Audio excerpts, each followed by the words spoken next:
a mais uma aula do mês de abril, referente ao dia 27 e 28, na sala de nível iniciante, e hoje nós vamos falar sobre profundidade atmosférica.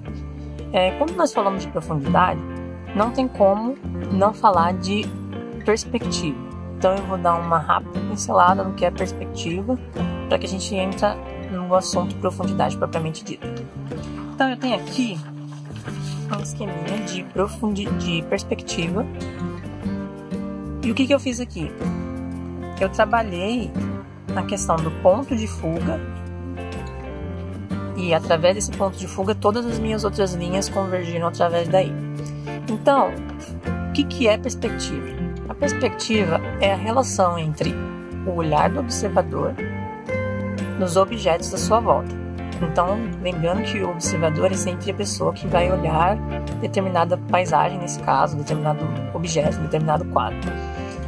Então, quando o observador está perto de um objeto, esse objeto é consequentemente maior, mais detalhado e com cores mais vivas. Quando esse objeto está mais longe, ele fica menor, menos detalhado e com menos cor, a cor fica mais opaca. Então, aqui eu tenho esse esquema de perspectiva que eu já falei, e eu busquei linhas guias, que é essas linhas aqui, certo? E vocês percebem que quanto mais perto da gente, maior fica o objeto, e conforme ele vai indo lá para o fundo do ponto de fuga, menor fica o objeto e menos detalhado, né? Aqui eu não sei se dá para ver aí, mas aqui é uma arvorezinha. Então eu costumo sempre dividir esses espaços em planos. Vou fazer aqui um primeiro plano. Aliás, esse aqui que está lá atrás é o terceiro plano, na verdade. Esse plano é o plano mais distante do quadro, ou mais distante do objeto que você está vendo, ou mais distante da paisagem que você escolheu para pintar. Esse ponto mais distante é o ponto que você vai colocar os objetos menor, menos vida, menos detalhado. Esse ponto aqui é o segundo plano, que é o plano que eu chamo de intermediário, que é o plano que vai ter os objetos maiores, com detalhes, mas bem menos detalhes do que o primeiro plano. Então tudo, sempre no seu trabalho, o que tiver em primeiro plano, ele vai ter uma cor mais viva, vai ser mais detalhado, vai ser maior. Um exemplo prático disso aqui nesse momento, por exemplo, a minha mão é menor que a folha, mas se eu coloco ela próximo do olhar do observador, que nesse caso aqui esse é a câmera, você consegue ver todos os detalhes da minha mão, e ao mesmo tempo a minha mão ela fica maior do que a folha de sulfite, tá? A gente sempre precisa ter essa noção de profundidade. Por quê? Porque quando a gente vai desenhar um quadro, a gente não pode desenhar um objeto grande e gigante lá no fundo, tá? É óbvio que esse objeto, se você desenhar um objeto grande aqui, ele não vai estar mais em terceiro plano, ele vai estar em primeiro plano. Então, ter essa noção de quanto mais longe você quer fazer no seu trabalho, quanto mais essa noção de profundidade você quer dar no seu trabalho, menor tem que ser o objeto, menos detalhado. Aqui a gente chama isso aqui de linhas guias, tá? Essas linhas horizontais e verticais, elas são apagadas futuramente. Eu fiz esse esquema aqui, a primeira vez que eu fiz eu estava na 8ª série, ou 7ª série, que dá essa noção de profundidade pra gente. Esse ponto de fuga, ele pode estar em vários lugares, ele poderia estar aqui, ele poderia estar aqui. E esses pontos de fuga, ele mudaria a minha perspectiva da imagem. Então isso faria com que o observador focasse em outro lugar.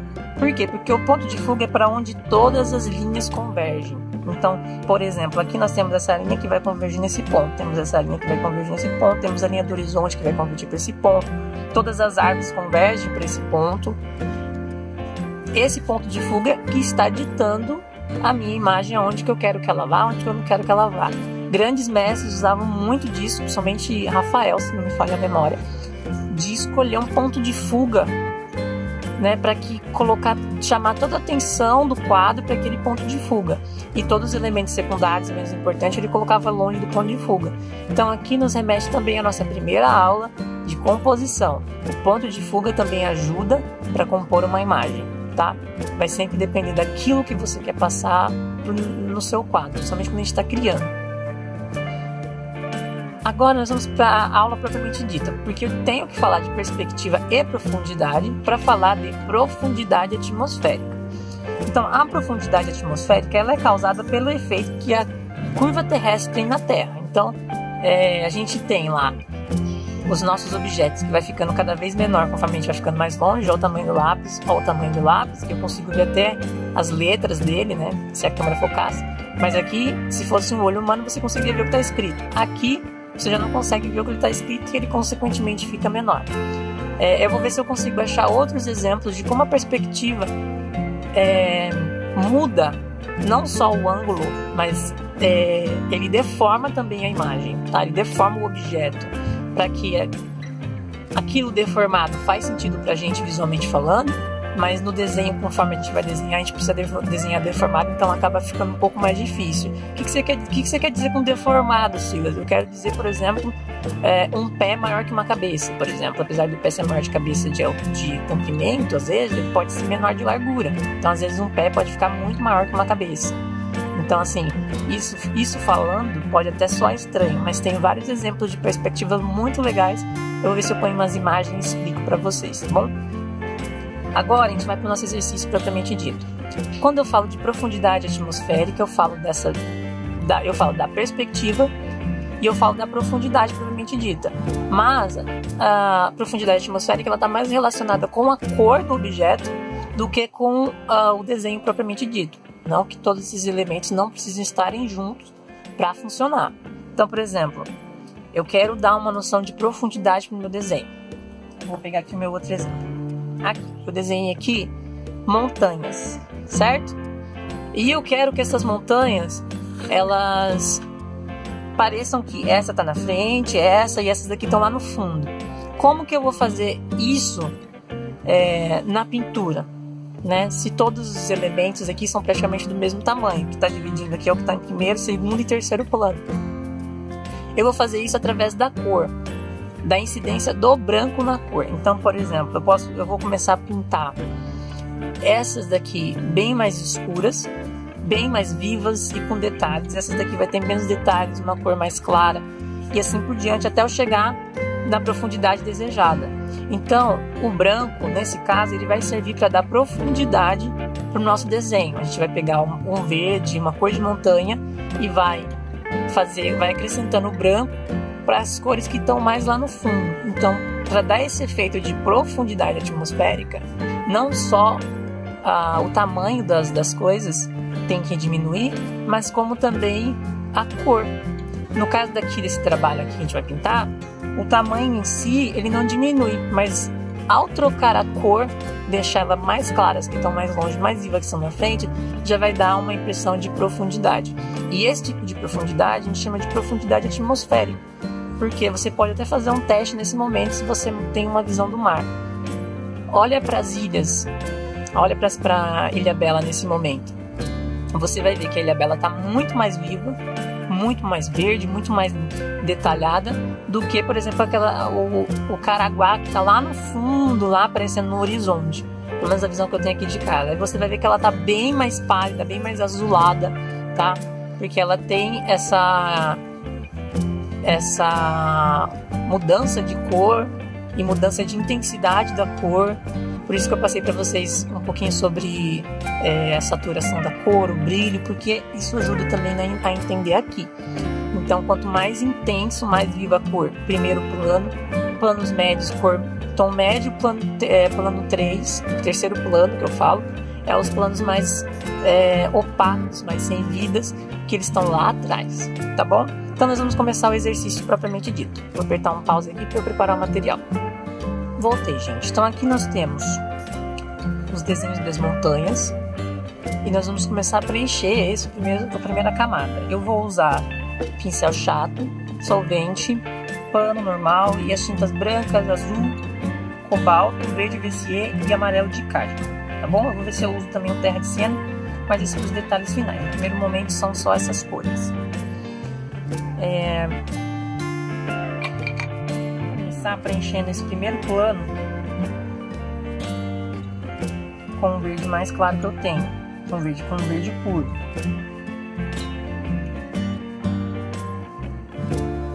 Nesse primeiro momento não vou dar detalhes, porque isso não é também essa a intenção nesse momento. É só trabalhar claros e escuros depois.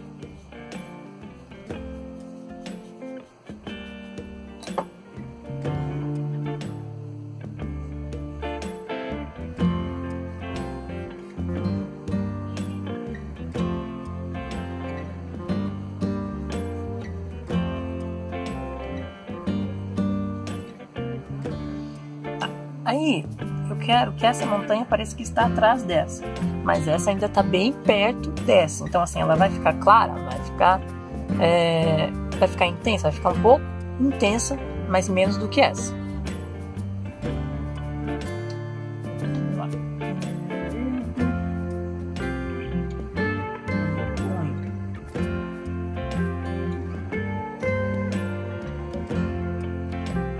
Os tons, eles vão ficando cada vez mais opacos. Então, como assim, professor? A gente vai acrescentando branco na mistura até ele ficar um tom cada vez mais claro, aí uma hora ele vai se multiplicar com o fundo, né? Se fundir com o fundo lá de trás. Quando a gente faz névoa, a gente usa muito esse recurso, tá?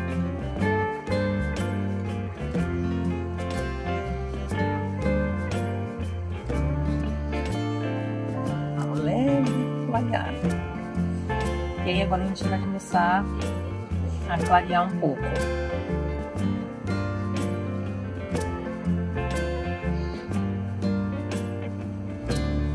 Cada vez mais opaca.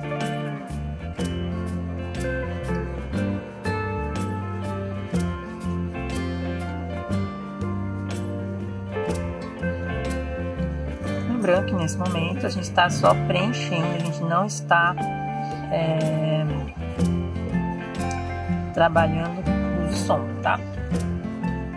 Deixa eu pegar aqui um pouquinho mais.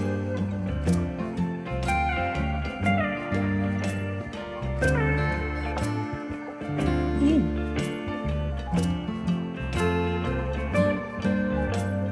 a gente vai agora acrescentar um pouquinho de azul nessa mistura, tá vendo?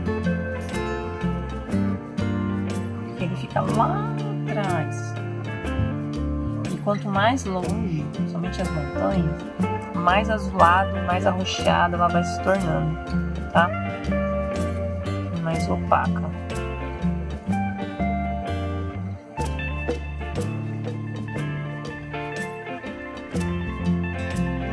Fica mais branco, porque acho que ficou muito intenso.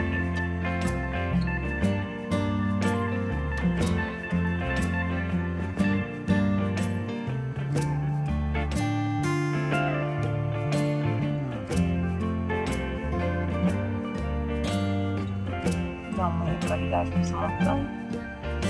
Aqui a gente já tem uma noção de profundidade, tá vendo?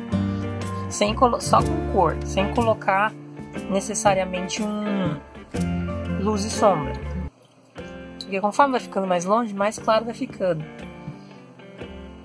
E aqui, por exemplo, vou jogar um pouquinho de azul cobalto no céu.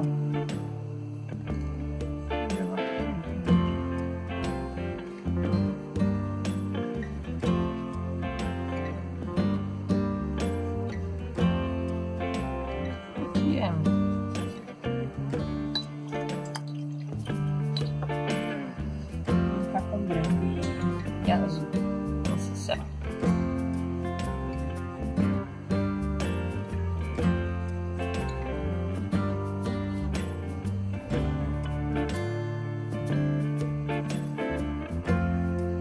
É bom, quando for pintar céu, é bom fazer um movimento de X, tá, gente? Que aí dá um movimento, alguma coisa assim. Pode pintar liso, mas às vezes é bom dar um movimento, assim. Fica bonito também. Tá vendo? Às vezes o fundo ele se funde com a última montanha, ele pode se fundir lá com o que tem lá atrás no fundo, no céu no caso.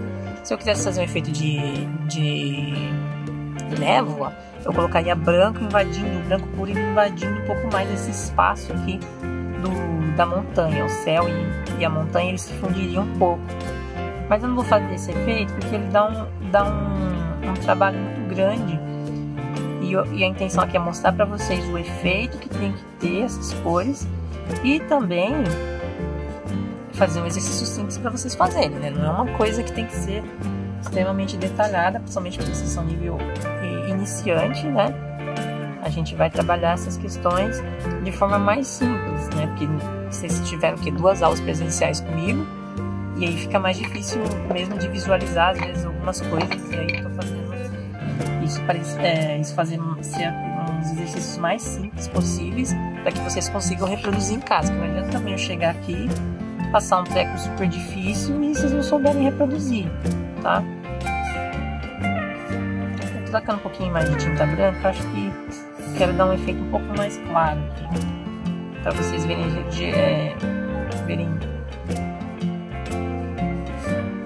essa diferença. Também para dar uma preenchida melhor no fundo, porque eu usei ele muito líquido e às vezes não é o efeito que eu quero. Tinha um sol aqui, mas acho que eu vou deixar sem o sol. Quero uma coisinha mais opaca mesmo.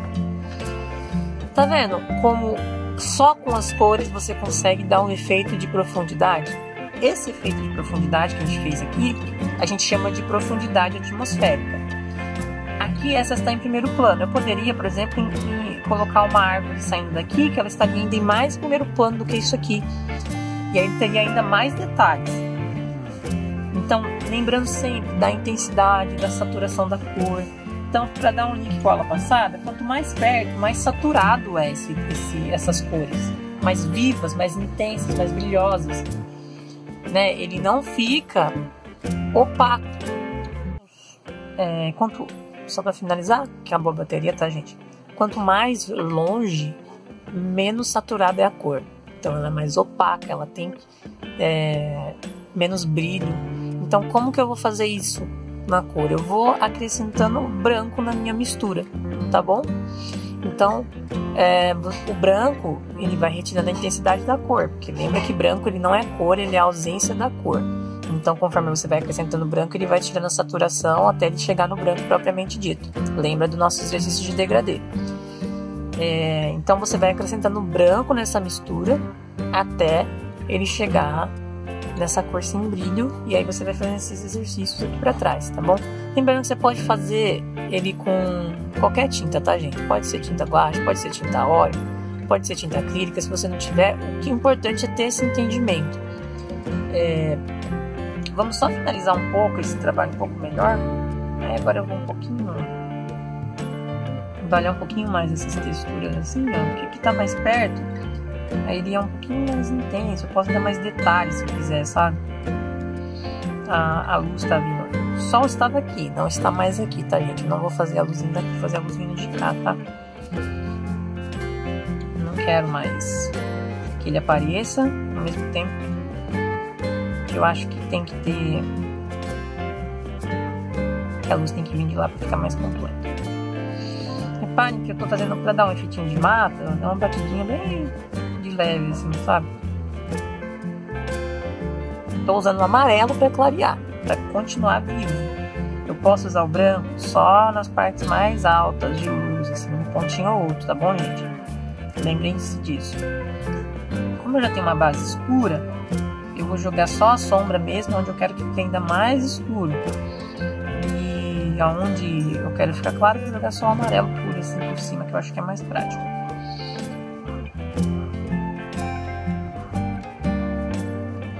Que aí eu já vou deixando, por isso que a gente faz uma base, eu fiz uma base mais escura, porque eu já vou deixando os pontos de sombra ali, né, com uma base mais escura, e jogo uma sombra máxima assim, onde eu quero que se escureça um pouco mais. Bom, gente, trabalhar essas, porque perto da gente é mais detalhado, longe já é menos detalhado. Aqui eu vou jogar um pouquinho mais de verde só para ficar menos amarelado.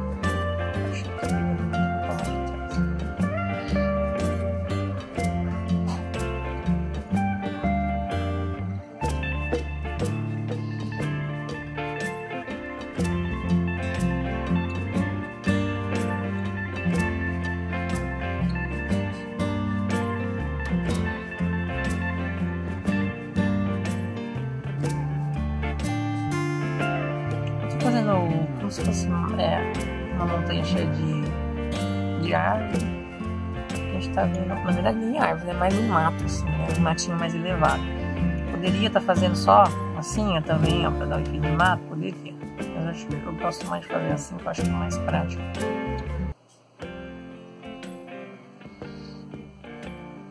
O certo, tá, gente? Quando vocês for fazer na casa de vocês, é fazer o contrário, começar de trás para frente, tá? Mas como essa daqui, praticamente a gente não vai mexer, porque ela não precisa, ela já tá lá no fundo, quase morta. Aqui a gente vai dar assim só uma coisinha ali que na verdade já tem, porque como alguns lugares ficou mais escuro, outros ficou mais claro, tecnicamente ela já tá ali com luz e sombra, né? Na verdade, gente, eu acho que eu não gostei muito muito de textura. Acho que eu vou deixar ela um pouco mais lisa, como se o mato tivesse mais cortado, assim, sabe? Eu acho que ficou meio... muito, sabe? Tem que ser uma coisa mais lisa. Menos...